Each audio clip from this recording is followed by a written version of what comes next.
Hello everyone, and welcome to the History of Byzantium, episode 186, The Pecheneg Wars.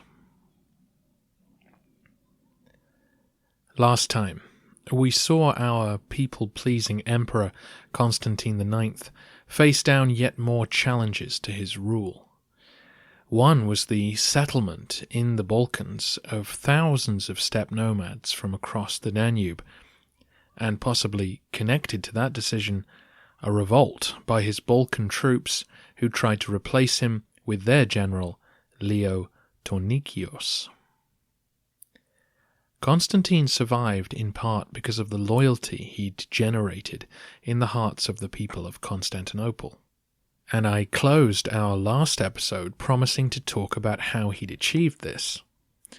The short answer is, of course, that he'd pleased people.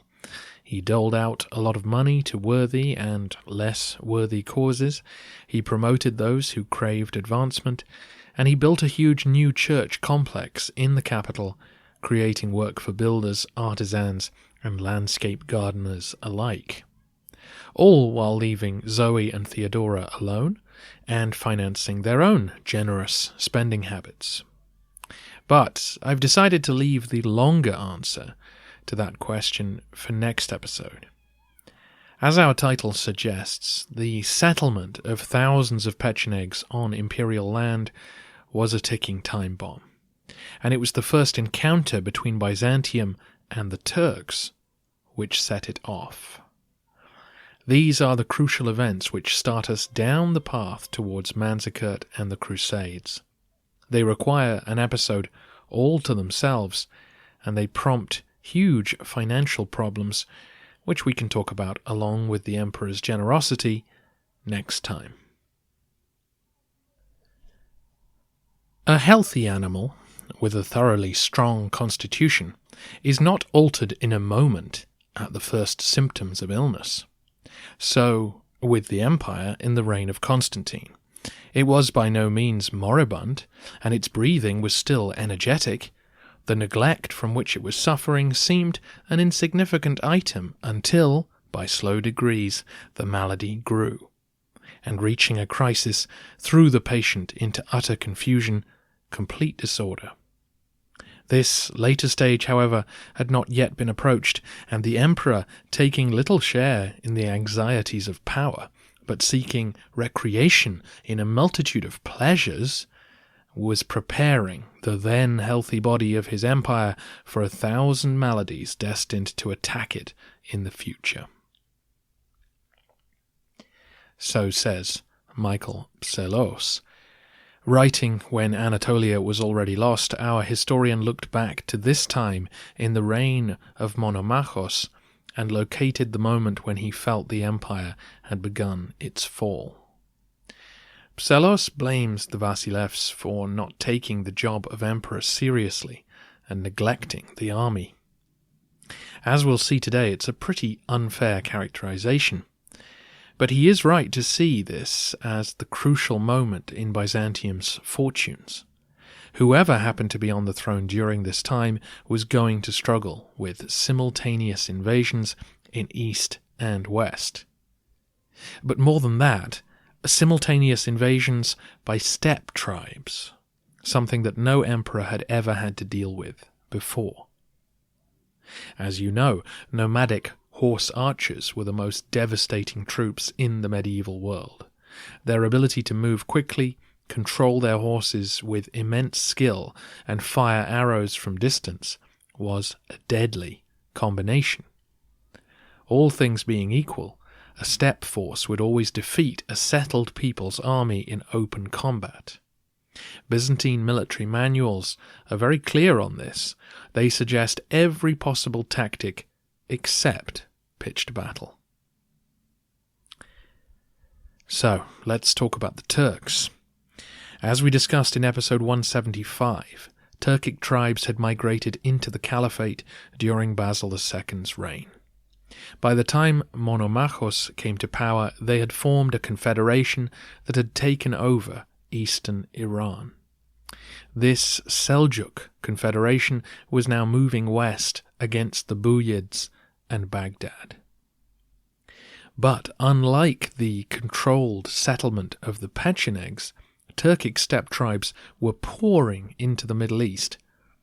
The endless wars that the Seljuks fought demanded a steady supply of fresh nomads from the north.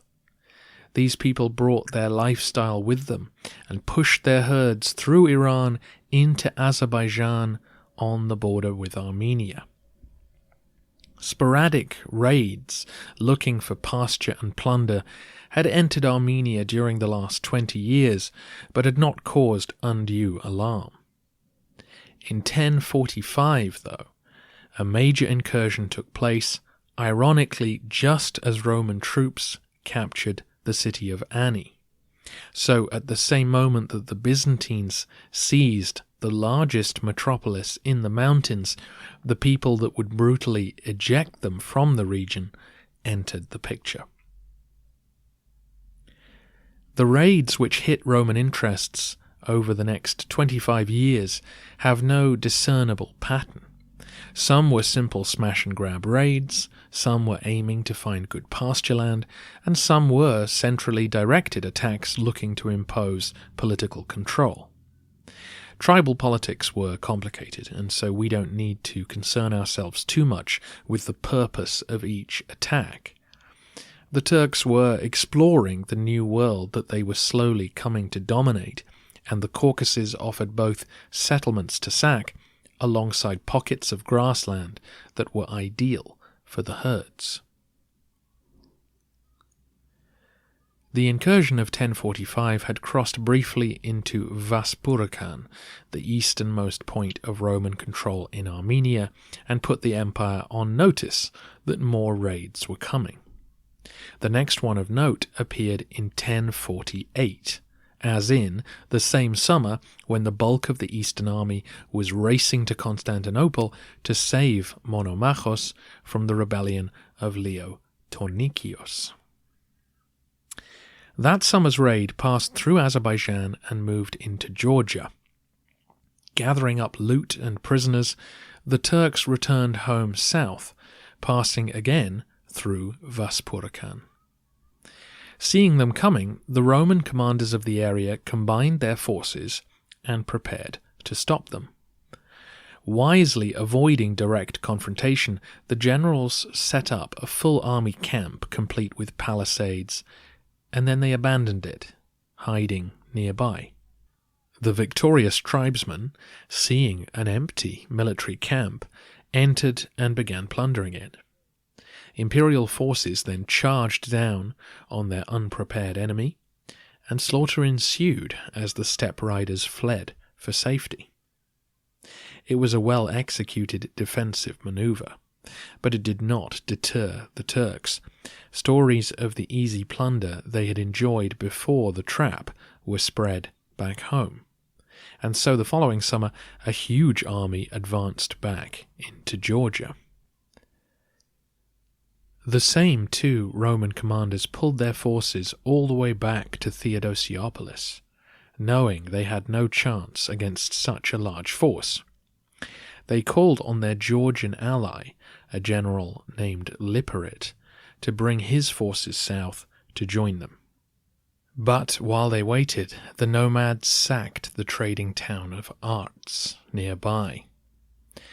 As you know, Theodosiopolis was the key fortress in the northeast of Anatolia, but the mercantile activity of the region was focused on nearby Arts. The Romans advised the locals to take refuge in nearby forts, which many did, but the merchants of Arts refused to abandon their riches. The Turks burnt the town during the sacking and carried off a huge amount of booty.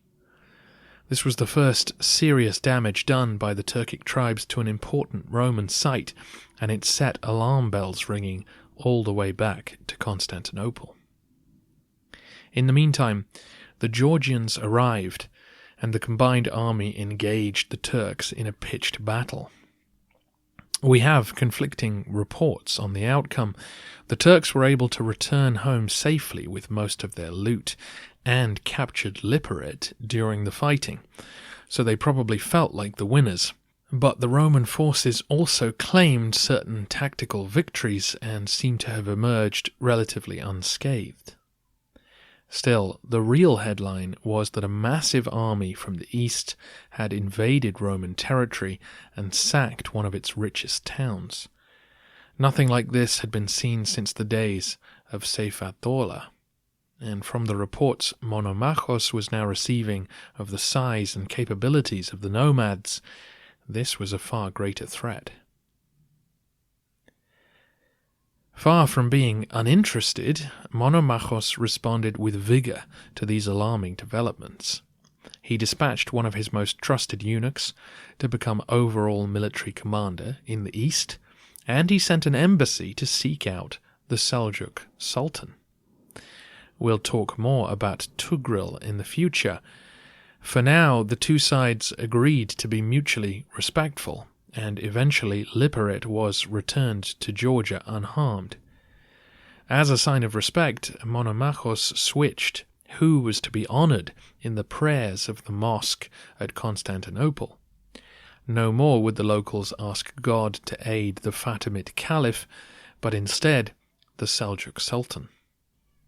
Though this was gesture politics, it indicated that even from just 2 raids, the Romans were well aware of how much of a threat the Turkish tribes could be.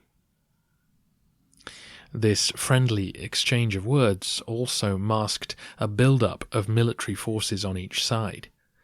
We should be clear that the Seljuks had no interest in fighting the Romans at this stage, but Tugril did not have control over all the tribes now living in Azerbaijan, and he would end up finding it politically convenient to send troublemakers and rivals on raids across the Roman border, all the while claiming that it had nothing to do with him. Meanwhile, Monomachos also knew that further trouble was ahead. Raids on that scale are not mounted by accident, and successful ones are always repeated. The emperor needed to beef up the defences on his side of the border, ideally with soldiers who had experience fighting steppe nomads, and ideally not soldiers who would demand gigantic wages to do so. Can you see where this is going? In early 1049, just 2 years after they had been disarmed and peacefully settled in Bulgaria, Tyrak's Pechenegs were called upon to gather. Imperial officials told them that they were to be transplanted over 1,000 miles east to new homes in Armenia. There, they would be encouraged to readopt their steppe lifestyle and be employed as a border patrol. We're told that 15,000 men were recruited. They were marched to the sea, put on boats, and sailed across to Anatolia. There they were armed and given horses and led by a Byzantine officer towards their new homes, a few weeks' march away. The Pechenegs moved inland a few miles, but at the first opportunity they rebelled. They ditched their Roman chaperones and headed north. They found the narrowest part of the Bosphorus they could see and swam back across to Europe. Once there, they trekked north to reunite with their families, and everybody agreed that they would never work for the Romans again. The gathering Pecheneg host naturally headed north beyond the Hemus Mountains to the grasslands near Preslav, which had served the Bulgars so well when they had moved there 400 years earlier. Here was the means to support their steppe lifestyle, and they quickly gathered the animals and weapons necessary to mount attacks on nearby Roman populations. From them they stole more necessities of life and began preparing for the inevitable imperial response. It's really hard not to see these events as entirely predictable. Surely the Romans knew that this move would be hugely resented. How could they not see the danger in transporting the nomads en masse like this? Why was no thought given to breaking the Pechenegs up into smaller groups and moving them with military escorts? Of course, it's easy to be smug looking at these events with hindsight, but not only does it offend common sense to create an army with no loyalty to you and let it loose in imperial territory, but we've seen over the centuries that forced migrations can cause extremely dangerous situations. Not only the treatment of the Goths back in the 4th century, which this situation so clearly mirrors, but also events under Justinian II, who forced thousands of Slavs to move to Anatolia. He then armed them and ordered them to fight the Arabs, whereupon they promptly defected and settled in the Caliphate. Or if that was too distant an example for Monomachos to remember, then what about the Bulgarian rebellion of a decade ago, where armies composed of ethnic Bulgarians had turned their backs on the empire as soon as a viable leader offered them the chance to do so? Now, to be fair to Monomachos, a man with no previous military experience, surely this was not his brainchild. His military advisers must have recommended this scheme, though the histories do not record who should be blamed for this fiasco. The only Pechenegs still following Roman orders were the followers of Kegan, the chieftain who'd begun this whole process of migration 3 years earlier. Kegan and his men travelled south, responding to Monomachos' call for their aid. They camped not far from Constantinople as their chief prepared to travel to the capital for the emperor's war council. At this point, 3 of his men tried to assassinate the chief while he was sleeping. Kegan was wounded, but the alarm was sounded in time to save him and capture his assailants. They invoked the name of Monomachos, and so the Pechenegs dragged them before the emperor to explain themselves. They claimed that Kegan had planned on assaulting the Roman capital and killing the Vasilevs, a ludicrous story which Monomachos supposedly gave credence to.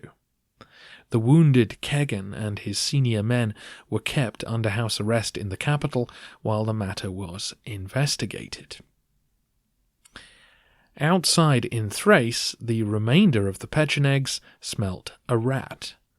Their suspicions were already raised by the assassination attempt, and now some rabble-rousers whipped the men up into a frenzy.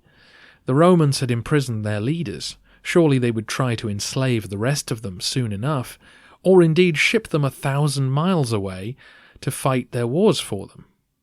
Fear gripped the camp, and the Pechenegs decided not to wait around and discover their fate. They marched north, crossed the Haemus Mountains, and joined their countrymen in open revolt. Again, we are left flabbergasted by apparent Roman incompetence. In this case, though, modern historians are suspicious of the whole assassination story. The whole thing may be made up in order to pin the blame for all of this on the apparently gullible Monomachos. Perhaps it's more likely that Kegan's supporters were already sympathetic to the plight of their fellow tribesmen and genuinely feared that they too would be shipped off to parts unknown and separated from their families. Probably Kegan lost control of them and ended up just as distraught as Monomachos was when they joined the uprising. Whatever the real story, clearly the decision to move the Pechenegs to Armenia was having disastrous consequences on relations between the two sides. Kegan and Tyrak's men, now united, fully armed, and determined to maintain their independence. Both chieftains were now hostages in Constantinople, which is a confrontation that I would pay to see. Though not for long, Monomachos released Tyrak and sent him north, hoping that he could persuade his people of the benefits of working within the empire's military structure. Whether he really tried, we don't know, because as soon as he'd crossed the mountains, he regained his position of leadership and joined the rebellion. Fantastic. In the meantime, the Pechenegs were raiding northern Thrace and came into contact with imperial troops marching north from Adrianople. Isolated groups of nomads were easily scared off by the organized Roman force, but when the Pechenegs gathered in full strength, the Byzantines were defeated in open battle. Quite unused to facing the tactics of the steppe, the soldiers bid a hasty retreat for home, suffering nasty losses as they did. One can only assume that Monomachos was furious at this point.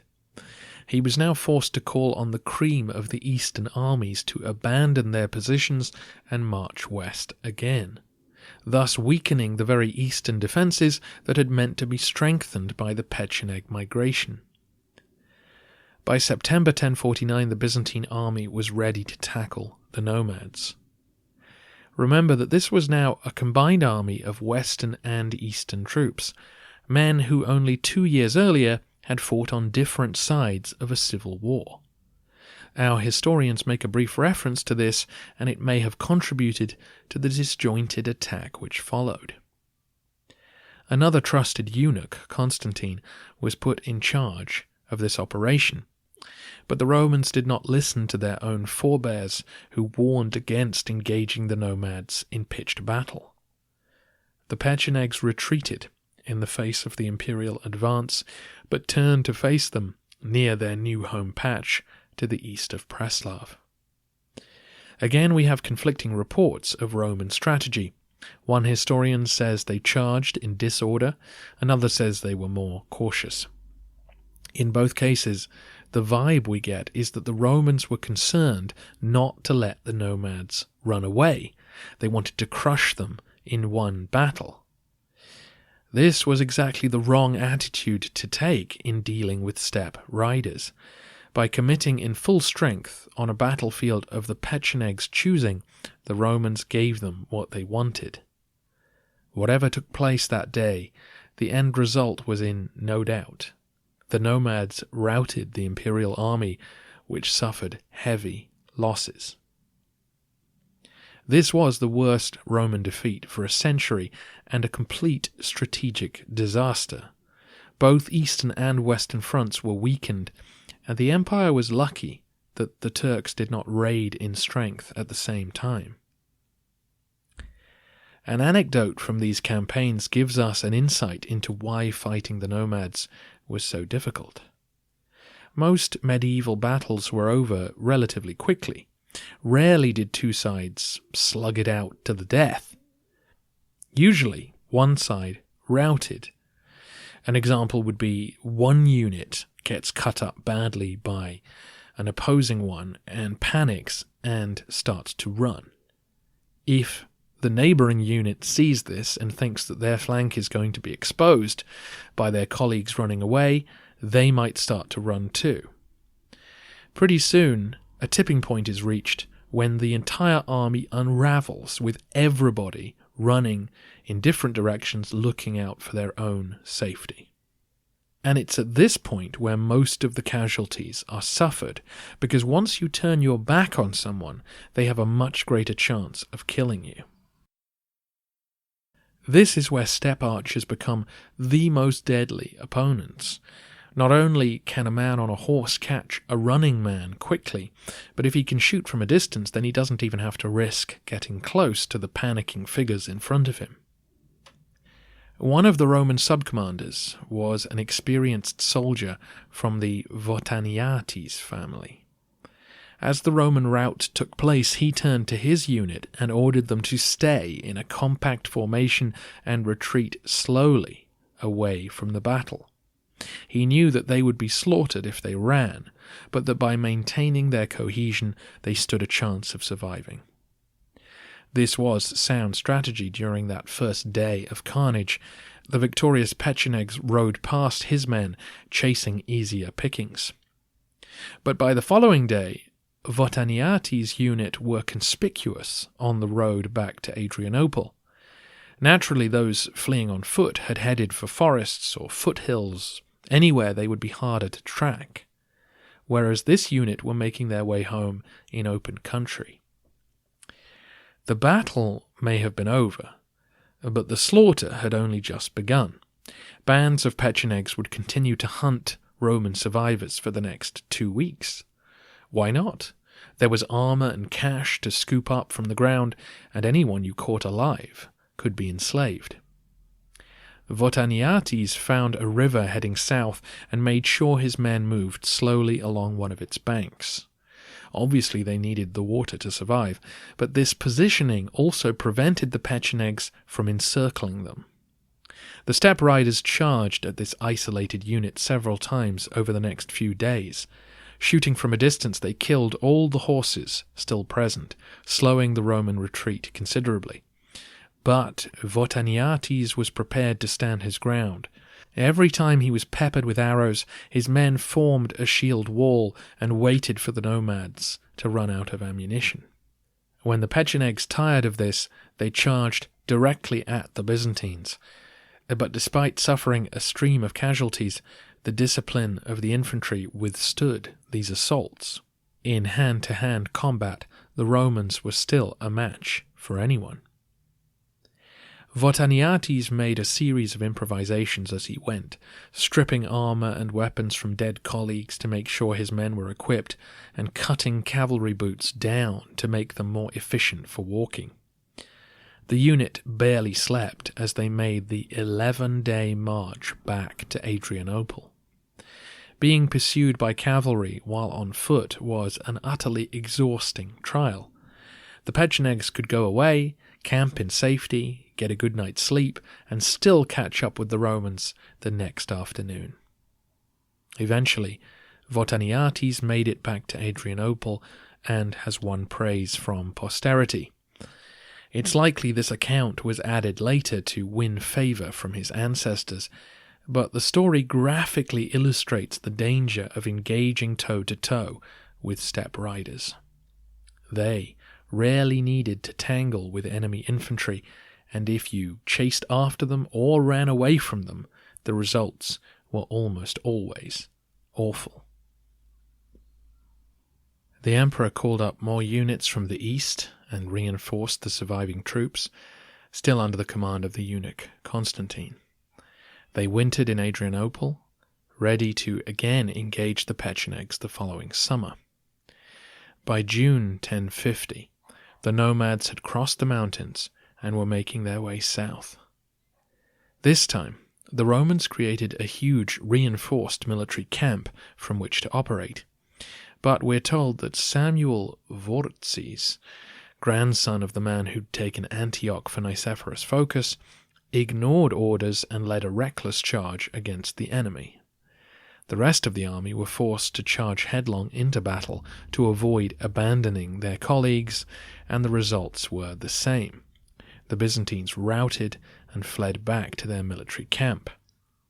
The Pechenegs surrounded them, taunting them that when they ran out of food, they would be slaughtered to a man. Fortunately, the Scolae, the best cavalry regiment of the Tachmata, had been held back and now advanced to relieve the besieged force.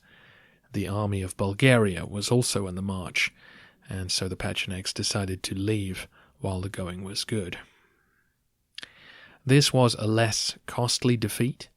The Romans were slowly relearning the lessons of old. Thanks to the reinforced camp, they didn't have to retreat nearly as far before they were safe. But again, their lack of cohesion had cost them. It's always difficult to know if stories of misunderstandings and disobeyed orders are literally true, or if they are excuses for defeat. But we heard very similar stories during imperial failures against the Arabs and Bulgars from centuries past, suggesting that there is truth in these tales. Again, medieval battles were won less by tactics and more by morale and leadership. We rarely hear of misunderstandings and disobedience under Phocas, Tzimiskes, or Basil II. When men campaign repeatedly under a firm leader, then they have more faith in their mission. When the going gets tough, they stand and fight, knowing that support is on the way and rewards for bravery will be offered. Here, Monomachos had little choice but to appoint loyal eunuchs as his army commanders, and men who depended on his support for their position. After all, he'd just faced down a rebellion from his European troops who'd been keen to support their general, Leo Tornikios, in overthrowing him.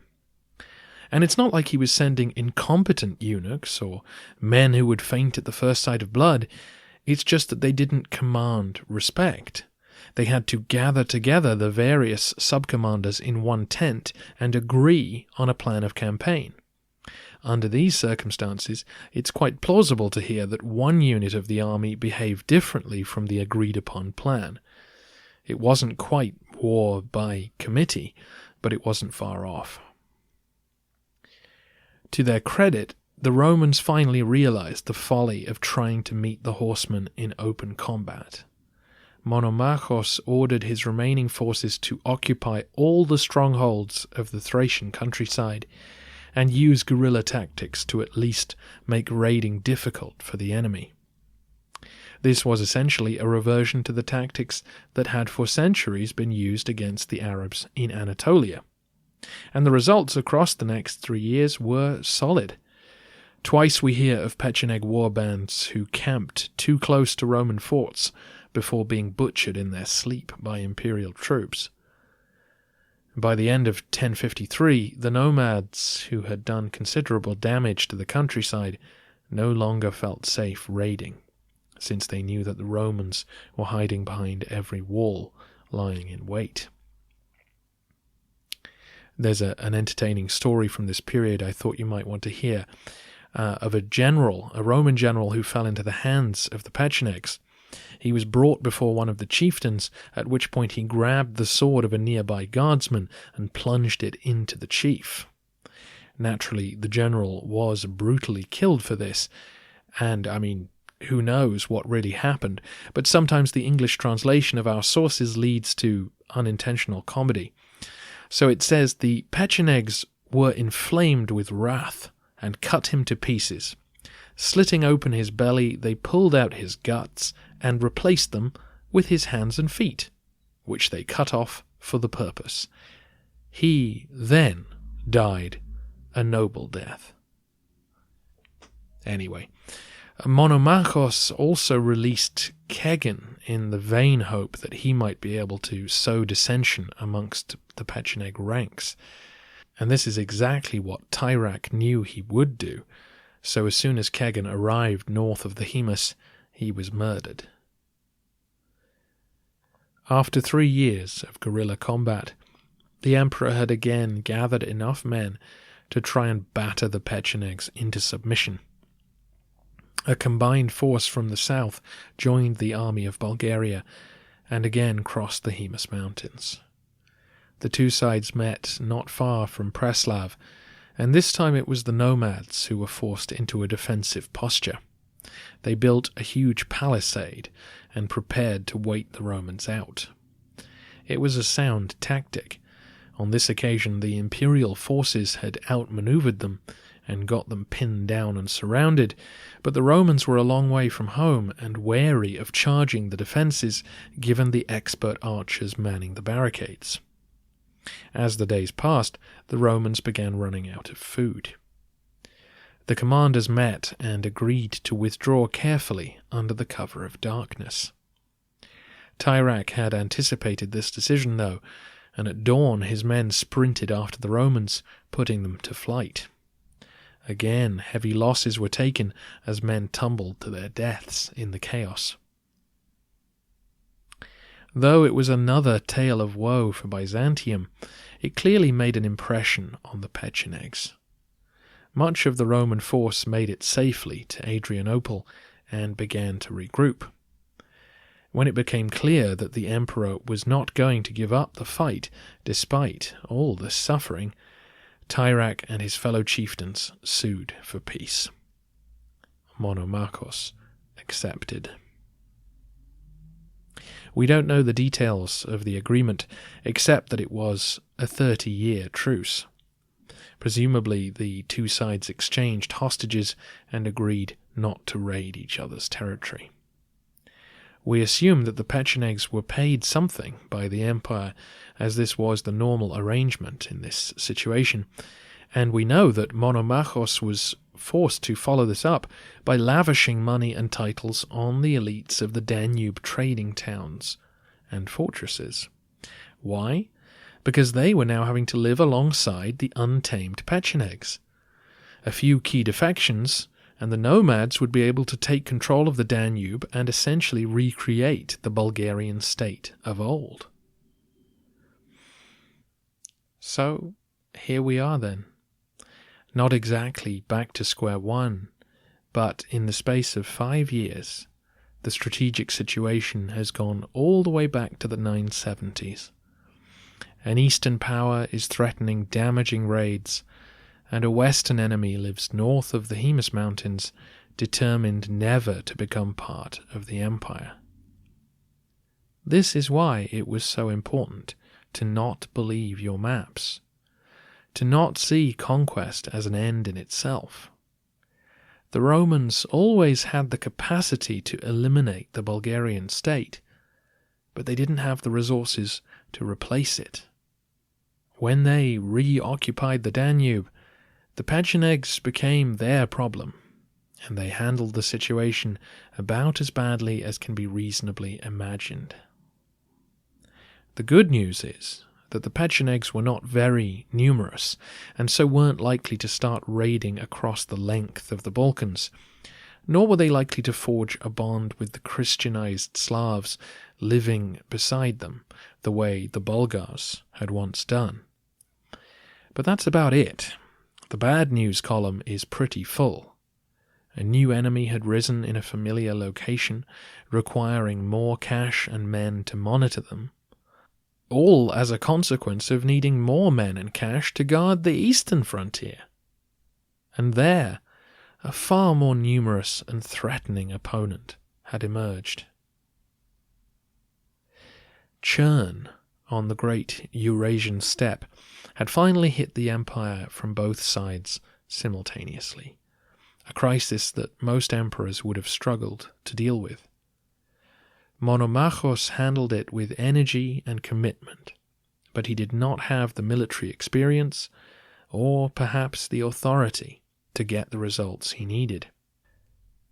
Next time, we will finally visit the home front and take a look at the imperial accounts books, which, as you can imagine, after this hugely damaging 5-year war, were in terrible, terrible shape. Before I go, though, I should ask, speaking of maps, whether you get giddy about maps. Maybe you get angry about Mercator, but have a soft spot for Peter's projection, and have a thirst for knowledge about the far-flung places of the world. If so, there is a new podcast called Map Corner that might be for you. It's produced by Royfield Brown of How Jamaica Conquered the World and 10 American Presidents, and he's interviewing and having geographic chat with fellow cartophiles, and hopefully you will enjoy it too. Check out Map Corner wherever you get your podcasts, and thank you for listening.